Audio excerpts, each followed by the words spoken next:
पवित्र पुस्तक जीने की राह, वीडियो नंबर 5 और पेज नंबर 32।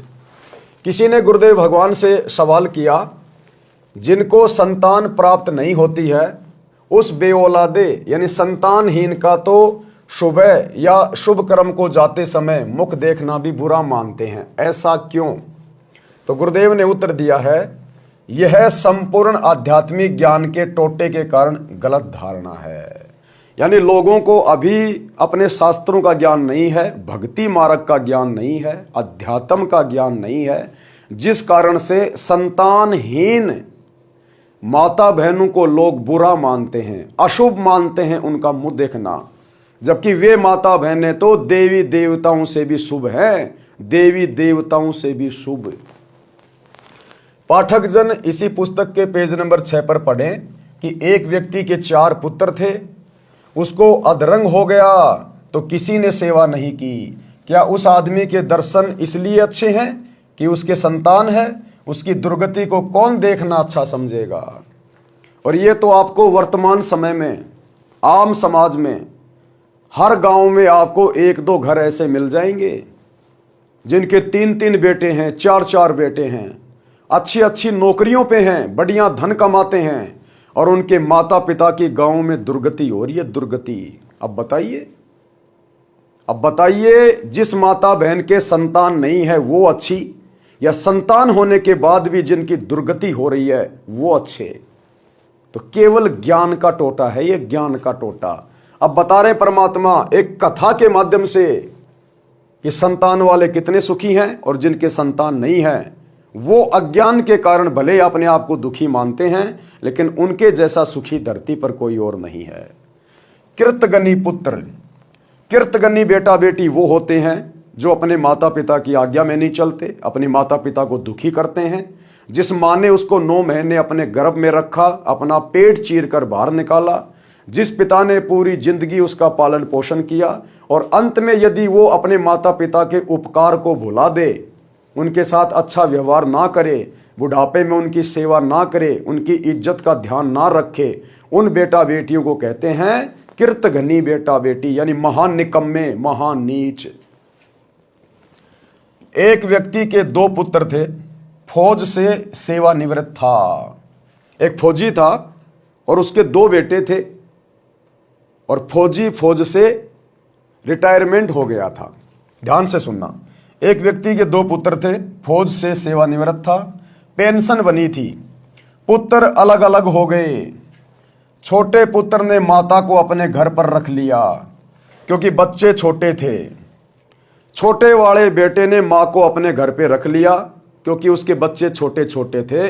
माँ को नौकरानी की दृष्टि से, बाप को नहीं रखा, माँ को रखा कि माँ घर में रहेगी तो काम करेगी, बाप तो फिर भी ताश खेलने चला जाएगा, रिश्तेदारियों में घूमने चला जाएगा, लेकिन माँ नौकरानी की तरह काम करेगी, नौकरानी की तरह बच्चों की देखभाल करेगी। तो छोटे लड़के ने तो अपनी माँ को अपने पास में रख लिया, ये सोचकर कि माता उनकी देखरेख के लिए चाहिए थी।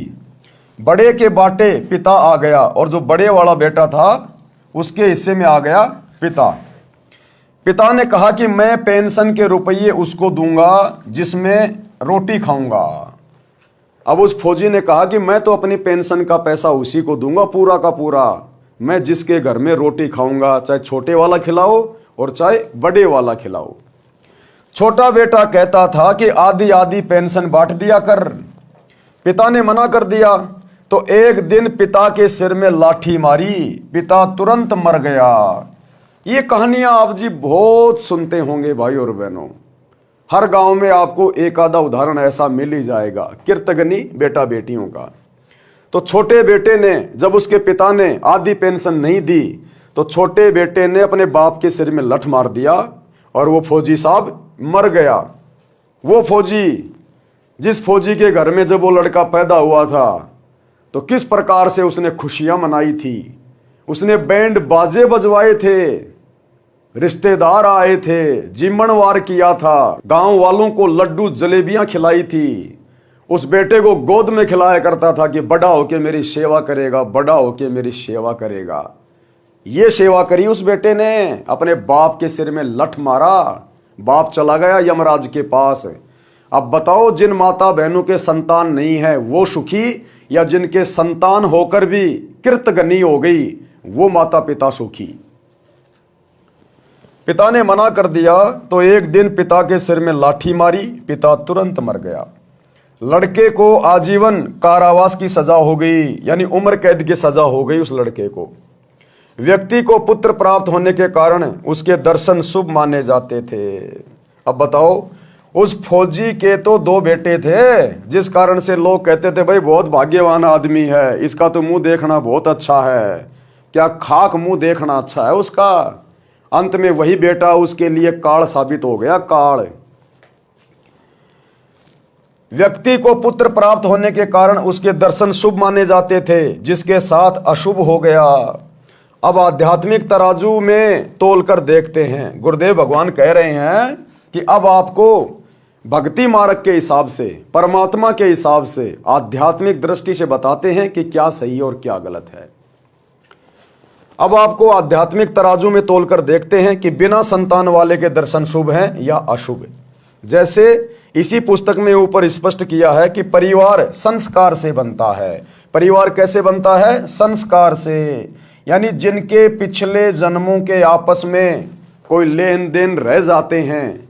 जैसे आज आप बहुत बड़े अधिकारी हैं और आपने धोखाधड़ी करके आपने किसी की जमीन हड़प ली, आपने किसी का पैसा हड़प लिया, या आपने किसी से रिश्वत ले रखी है, या आपने किसी की चोरी कर ली, ठगी कर ली, लूटमार कर ली, तो इस जीवन में तो आप सोच रहे हो कि मैंने तो पैसे कमा लिए, लेकिन मरने के बाद जब आपको कभी फिर मनुष्य जन्म मिलेगा 84 लाख योनियां भोगने के बाद, आप बनोगे इंसान, औरत या पुरुष, और जिसको आपने कभी पैसा ठगा था वो आपके घर में आपका बेटा या बेटी बन के पैदा होगा, बेटा या बेटी बन के, और वो पिछला अपना ऋण चूकता करेगा।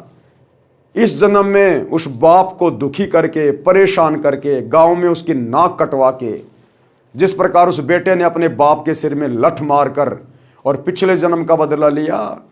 क्योंकि पिछले किसी जन्म में उस फौजी ने, जब कभी उसको मनुष्य जन्म था पहले, उसने उस अपने बेटे वाली आत्मा को इसी प्रकार से किसी न किसी तरीके से मारा था। धोखे से मारा हो या और किसी तरीके से मारा हो, जहर दे के मारा हो। अब उस आत्मा ने उस फौजी का बेटा बनकर अपना बदला लिया, उसके सिर में लठ मार के। तो परमात्मा कहते हैं परिवार संस्कार से बनते हैं, यानी आप और हमारे असंख्य जन्म हो चुके हैं स्त्री या पुरुष के, और उन असंख्य जन्मों में ना जाने हमने कितनी बकवादे करी हैं, किसी के साथ अच्छा किया, किसी के साथ हमने बुरा किया।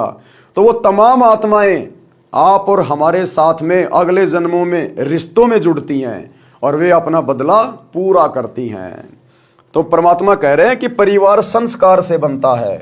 कोई कर्ज उतारने के लिए पिता पुत्र, पत्नी, माता पिता, बहन भाई आदि के रूप में जन्म लेकर परिवार के रूप में ठाठ से रहते दिखाई देते हैं।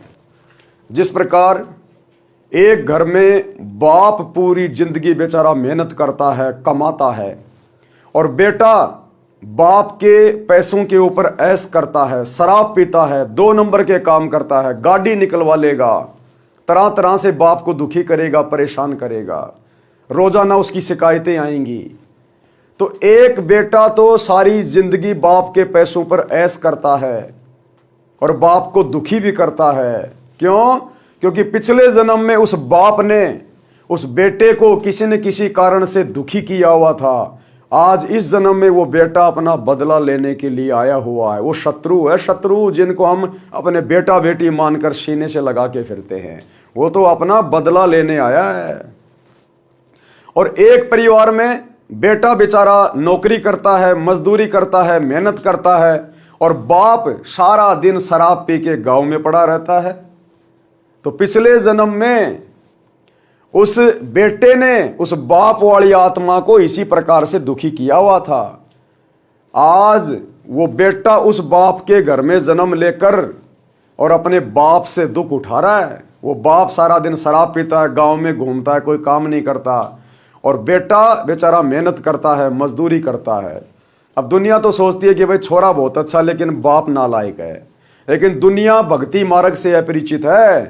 पिछले जन्म में उस बेटे ने उस बाप के साथ ना जाने क्या क्या बुरा किया हुआ था, जिस कारण से वो बाप आज उस बेटे को दुखी करके अपना बदला ले रहा है। बदला, परमात्मा कहते हैं बदला कहीं न जात है भाई, 3 लोक के माही।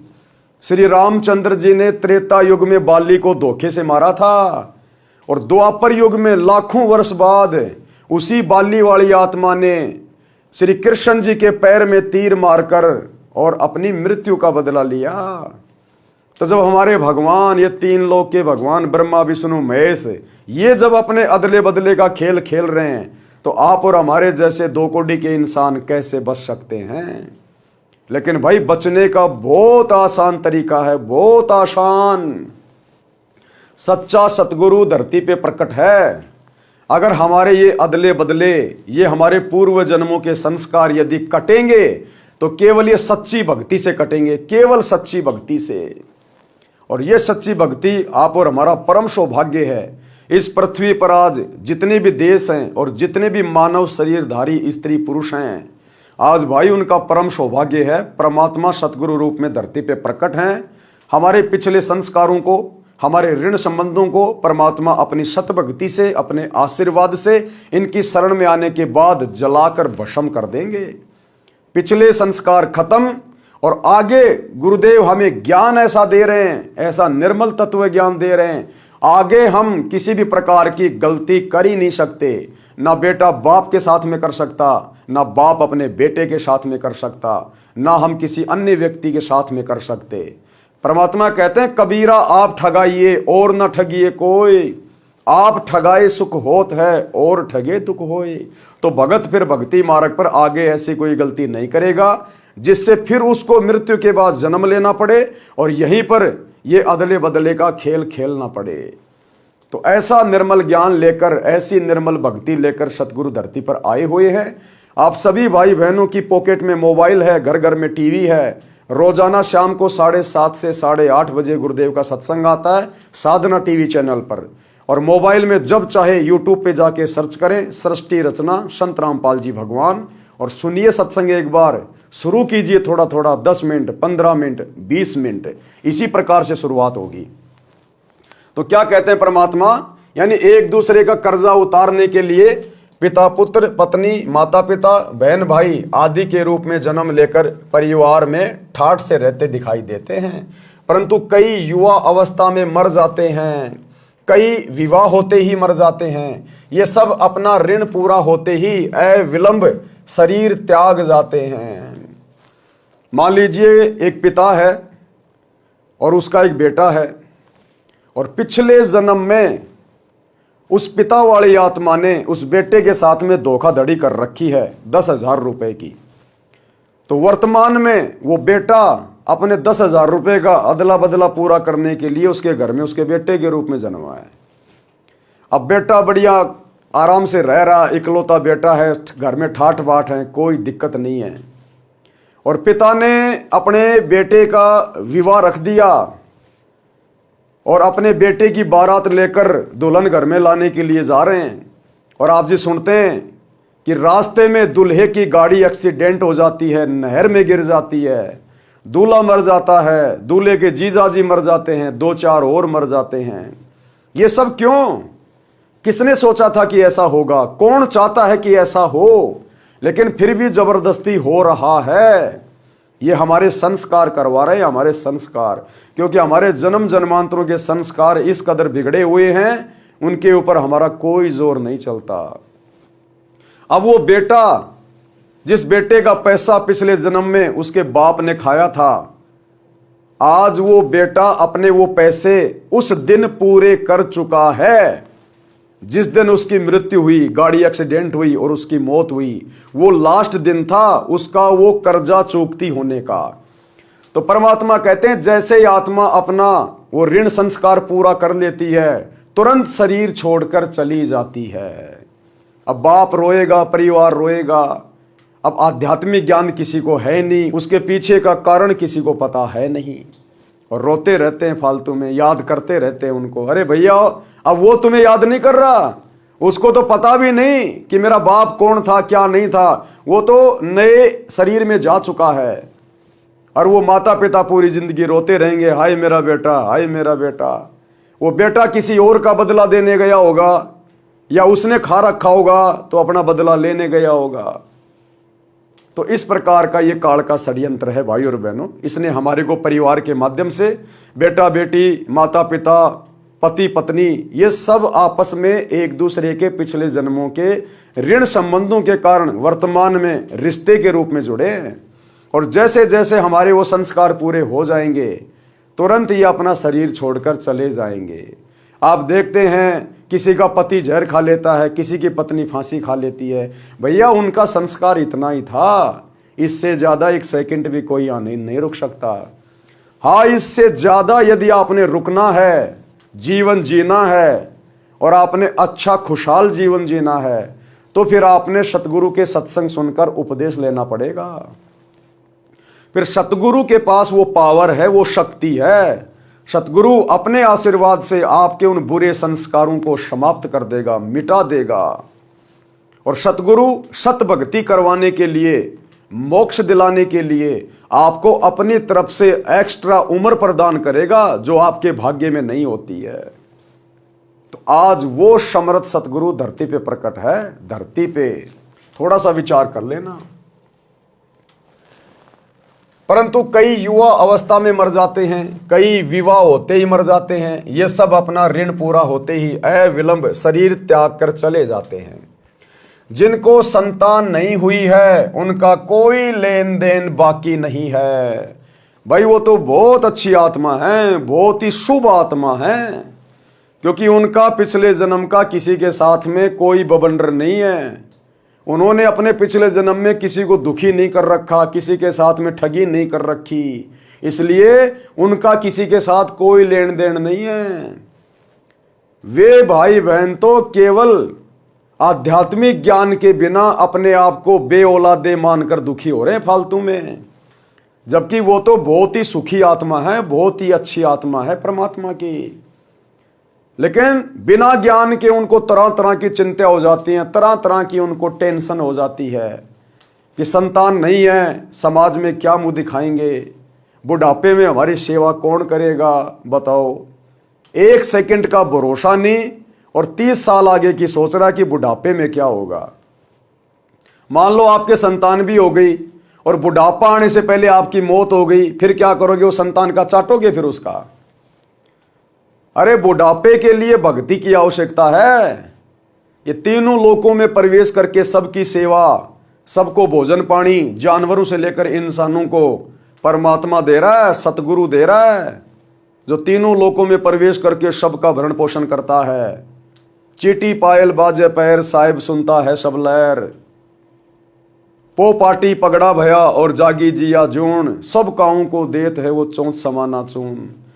वो परमात्मा, वो सतगुरु चीटी को उसकी आवश्यकता के अनुसार कण भर और हाथी को उसकी आवश्यकता के अनुसार मण भर खिला रहा है, मण भर।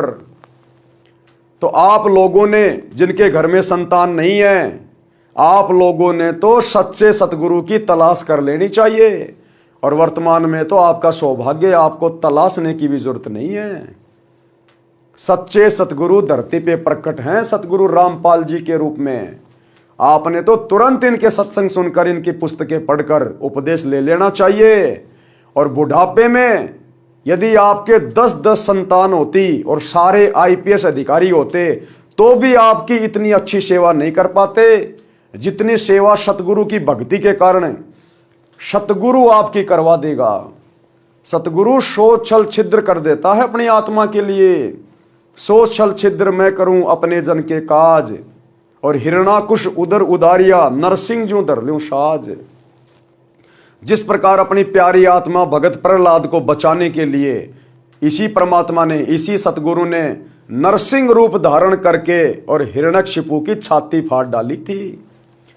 तो बुढ़ापे की चिंता नहीं होनी चाहिए फिर, अगर आप सतगुरु की शरण में आ गए तो। हाँ, यदि आप सतगुरु की शरण में नहीं है और आपके संतान भी नहीं है, तो भैया बुढ़ापे में फिर आपके दिन अच्छे होंगे या बुरे होंगे, फिर आपका संस्कार ही काम करेगा। इससे ज्यादा आपको कुछ नहीं मिलेगा। दुर्गति होनी है तो दुर्गति होगी, सदगति होनी है तो सदगति होगी आपकी। लेकिन यदि आप सतगुरु की शरण में आ जाएंगे और आपका कोई भी आगे पीछे नहीं है, भले आपकी संतान भी नहीं है और आपका पति मर गया या आपकी पत्नी मर गई, आप अकेले हैं, तो भी ये परमात्मा आपको अपने हाथों पे रखेगा। इस परमात्मा के भगत गुरुदेव प्रेरणा कर देते हैं। जो भगत भाई बहन भक्ति कर रहे हैं वे अपने घरों में लेके आ जाएंगे आपको और अपने माता पिता से भी उत्तम सेवा करेंगे आपकी। और ना जाने परमात्मा क्या क्या रास्ते निकाल देगा, अपनी आत्मा के क्या क्या रास्ते निकाल देगा। तो भाई और बहनों, हमने इन भ्रमणाओं से बाहर निकलना चाहिए। समाज की अपनी झूठी परंपराएं हैं और परमात्मा के भक्ति मार्ग के नियम कुछ अलग हैं। तो आप जी सतगुरु रामपाल जी के सत्संग सुनना शुरू करें और धीरे धीरे ज्ञान को समझें और तुरंत शरण ग्रहण कर लें। उसके बाद देखना आपका नारकीय जीवन कैसे परमात्मा स्वर्ग के समान सुंदर बना देगा, स्वर्ग के समान सुंदर। तो क्या कहते हैं परमात्मा, जिनको संतान नहीं हुई है उनका कोई लेन देन शेष नहीं है। वे यदि पूर्ण गुरु से दीक्षा लेकर, किससे? पूर्ण गुरु से दीक्षा लेकर। पूर्ण गुरु एकमात्र धरती पर सतगुरु रामपाल जी हैं, बाकी इस ब्रह्मांड में कोई दूसरा पूर्ण गुरु नहीं है। आपके श्री ब्रह्मा जी भी पूर्ण गुरु नहीं है, उनको भी पूर्ण ज्ञान नहीं है। ब्रह्मा विष्णु महेश भी जन्म और मरण में हैं, वे भी 84 लाख योनियों में जाते हैं, मां कष्ट उठाते हैं। पूर्ण गुरु की भूमिका स्वयं परमात्मा धरती पे प्रकट होकर निभाता है। तो आज इतना बड़ा सौभाग्य है पूरी पृथ्वी के मानव शरीरधारी स्त्री पुरुषों के लिए। जिनको संतान नहीं है उनका कोई लेन देन शेष नहीं है। वे यदि पूर्ण गुरु से दीक्षा लेकर भक्ति करें तो उन जैसा सौभाग्यवान कोई नहीं है। न किसी के जन्म की खुशी, न मृत्यु का दुख। ना तो इस काल के लोक में झूठी खुशी मनानी, क्योंकि संतान है ही नहीं तो काहे की खुशी मनाएंगे। संतान होती तो फिर संतान के भी संतान होती, फिर और उनके है ही नहीं तो काहे की झूठी खुशी मनाएंगे। संतान होगी तो फिर वो मर भी जाती है, माता पिता के आगे बड़ा दुख होता है। पोता पोती मर जाते हैं, बेटा बेटी मर जाते हैं। तो कहते हैं उन आत्माओं को तो या ना तो झूठा सुख सताएगा और ना ये दुख सताएगा। न किसी के जन्म की खुशी, न मृत्यु का दुख। उन बिना औलाद वालों का दर्शन तो अति शुभ है, देवी देवताओं से भी ज्यादा शुभ है, दुर्गा देवी से भी ज्यादा सुख है। उन बे औलादों का मुंह देखना तो शुभ है। और यदि वो बे औलादे संतानहीन यदि सतगुरु की शरण में आ जाते हैं तो ब्रह्मा विष्णु महेश भी उन बे औलादों के पैर के नाखून के बराबर नहीं है, पैर के नाखून के बराबर।